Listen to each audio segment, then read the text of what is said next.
Alright, so this past weekend, we got a brand new film in the A Quiet Place franchise, A Quiet Place Day 1. That means we now have 3 films in the franchise. You know what that means? We have enough to rank. Here we go.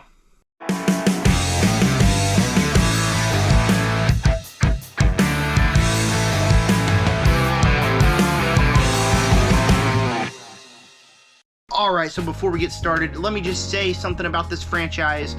I personally never loved the franchise, but I respected it because this was the franchise that was my gateway into horror. Because back when the second movie was coming out, I saw the trailer, I believe on my, what was that, 2021? So that would have been, I'm not going to do math right now, but on one of my birthdays, birthday of 2020, remember I sat down, saw the trailer, blown away. And I watched the trailer every day, so excited to come that out. Begged my parents to let me watch the Quiet Place movies because I live in a Christian household. When I was that young, was never allowed to watch horror movies. And so they let me watch it, and I fell in love with horror movies. Not because I thought the movies were particularly great, but because I just love horror movies. I love creature features, and so it's kind of my gateway, even though I feel like each movie has something that holds it back from being great, except my number one, because after rewatch I thought it was a pretty perfect film. Anywho, tell me down below what is your ranking of the A Quiet Place franchise. I want to know all that and more, and with that said, let's get started. Actually, hold on, 177 subscribers, get to 200 by the middle of July, special video coming to you. Forgot to say that, and yeah, subscribe, hit the like button, hit the bell so you never miss another video. And for reals this time, let's get started with number 3, our new addition to this franchise, A Quiet Place Day 1. Now, this is a very different kind of Quiet Place movie. When I say that, I don't necessarily think that there's the franchise is great. That still doesn't mean there's a single bad movie. I don't think there's a movie that's bad.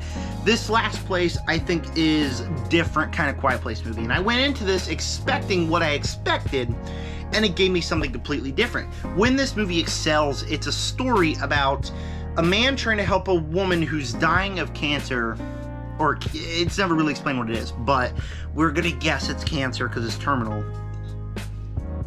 And he's doing this in the middle of the apocalypse. It's showing that there's still good in the world in the middle of an apocalypse, and that's a perfect story to tell.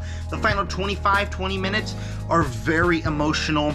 I had a tear in my eye in that final 20 minute sequence, and I thought it was pretty great. And as we go along with that, the last 40 minutes have great monster action, great chase sequences, and be genuinely creepy, a bunch of jump scares that are effective, which normally we don't get effective jump scares. So I thought this one really worked in terms of the jump scares. So we get all that. So the last 40 minutes of this movie are great. The big problem with it is I think the first hour is a little disappointing to where it didn't have anything I wanted from the movie. Every time that we had a monster chase sequence, it would just be like 5 minutes long, and then we get sequences where I found it very hard to care about the characters, where we just sit down and we're whispering about something, and it's just not compelling in the slightest because you know that we're in the middle of the apocalypse, and it's not as compelling as it should be. And then we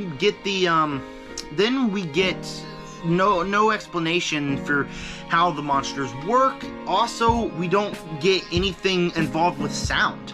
We're in New York City, one of the loudest cities on planet Earth, if not the loudest, and we don't do anything. Like Lupita Nyong'o, Joseph Quinn, fantastic by the way, she gets knocked out, and all of a sudden she wakes up, shh, we gotta be quiet, they don't like sound. And so there's not much that can do with that. They don't do anything with what would have made this one really, really cool and stand out. So the first hour, hard to care about the characters, not as entertaining as expected to be, pretty disappointing.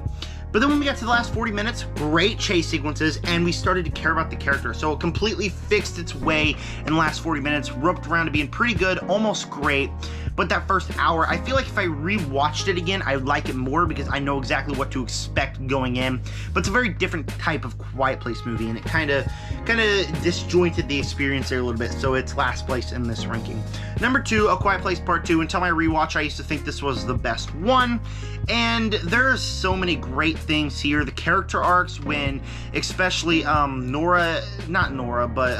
her name, the deaf girl, can't remember the kids' names right now, my bad. I don't think they really say it that much in the movie, but anyways, her character arc when she's with Cillian Murphy's character, and she's learning how she's becoming like her father.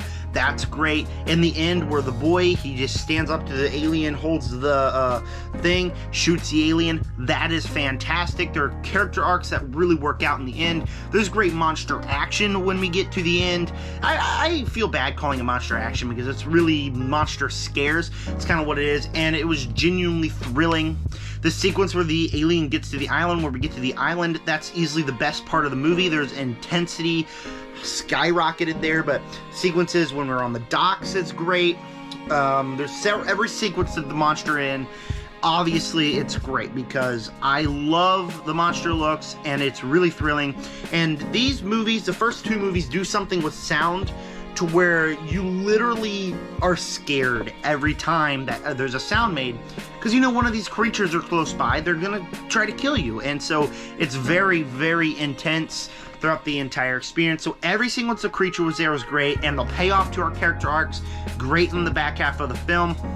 I find the back half of the film more watchable, the most watchable thing in this entire franchise. I just think it's really entertaining, and the way we leave off is a great cliffhanger.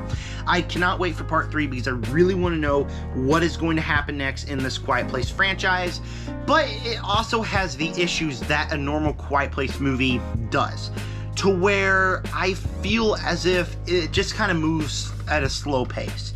Both movies, all three movies actually, move at a much slower pace than you expect, especially this one, to where we get to the beginning, we have to set up all the character arcs. The mom has a character arc, the kid has a character arc, the girl has a character arc, Cillian Murphy has a character arc. We didn't mention Cillian Murphy, his was great. But they all have character arcs, so we have to set all that up. And then when we move to the girl's character arc, she's just walking, and it's just a lot of walking to the docks. There's like a whole 15-minute chunk where really nothing happens, but characters are just walking, and it can really get boring. It really draws on your patience. Both of these movies do that. I was kind of bored until we got to the dock sequence and we head to the final 40 minutes of the movie. This last 40 minutes are where this movie shines. It's some of the best Quiet Place stuff we have, but the pacing is always an issue in here, and it's always an issue for all these movies. And this one, it kind of shines to where I was just a little bored watching the movie for about half an hour of it, because it's just quite a bit of walking and quite a bit of draggy sequences in there. But once we get to the great stuff in this movie, it is great. But a shocking one coming in first place is A Quiet Place, the first one. I never really loved this movie. I liked it, but I just always thought it held it back. Like, I thought it was like a B- movie the majority of my life. And A Quiet Place Part 2, always thought was better. So rewatching this one and learning how great it was kind of shocking. Because this is a great, awesome movie. Every sequence where the monsters are in is terrifying. It's always got the sound aspect to it, to where this is the movie to where you feel scared every time there's a sound. Whether she's just walking down the stairs, steps on a nail, and drops glass, you are cringing at that sequence because you know what is coming next. And timeout, dogs going crazy in the background, apologize for that, but you know what's coming next. And there's so many cool, intense sequences. You're just following her, she's about to give birth, she walks downstairs, steps on the nail, and she's about to go up, and you just see the creature. There are so many intense sequences like that, and hiding the creature for about half an hour of the movie really was effective because you don't want to see them, because you don't want to hear sound. And so it's so perfect in that, and every sequence they're in is intense. It's terrifying. It's a PG-13 movie, and it's terrifying. And it's awesome because they look great, and the sound, the way the world uses, is fantastic. And then we get the character arcs with John Krasinski's character, everyone's character, and there's great character arcs inside of this film. There are fantastic character arcs inside of this film, whether it's the parents and they are trying, everything is, if they can't do it for your kids, why do it at all? And so when you get to the final sacrifice with John Krasinski and he just yells and gets killed by the monster, it really impacts that character arc, but also the main character arc of the daughter and her feeling the disconnection between her and her father, because she feels as if it's her fault that the little kid died. By the way, that first sequence was shocking. first time I saw it, I was shocked, and it's still effective to this day. But anywho, it's genuinely like emotional because this is a whole family. They all have their own character arcs because they're disjointed in the middle of the apocalypse after their youngest son died. And the character arcs really work for everybody. It's very emotional, and it's very scary, and it's very effective. It does have pacing issues. It has scenes where we're just staring at characters doing nothing. Like to run at the runtime, we have to watch Emily Blunt go upstairs, carry the whole load of laundry downstairs, and then click a couple buttons, go up, then she goes down again, and we have to follow her through every time she does that. And so there's some sequences that can feel really boring in that aspect because I hate sequences that do that. But I still thought that this was a really great movie. I used to think it was really draggy, had issues with it, and it really just connected this time with the character arcs, with the horror thrills. It's a PG-13 horror movie that's effective and spawned this franchise that I genuinely think is pretty good. Each movie has its own individual issues, but it's a pretty great franchise as a whole, and that is my ranking of it. Comment down below your ranking of the A Quiet Place movies. Next video up, the most surprising, most disappointing, best and worst movies of 2024 thus far. Stay tuned for that. Having a Pixar tier list coming up this week. I have 6 more movies to watch before I can get that one out to you guys. But with that said, thanks for clicking on this video, and with that said, subscribe, join that Army. Peace out.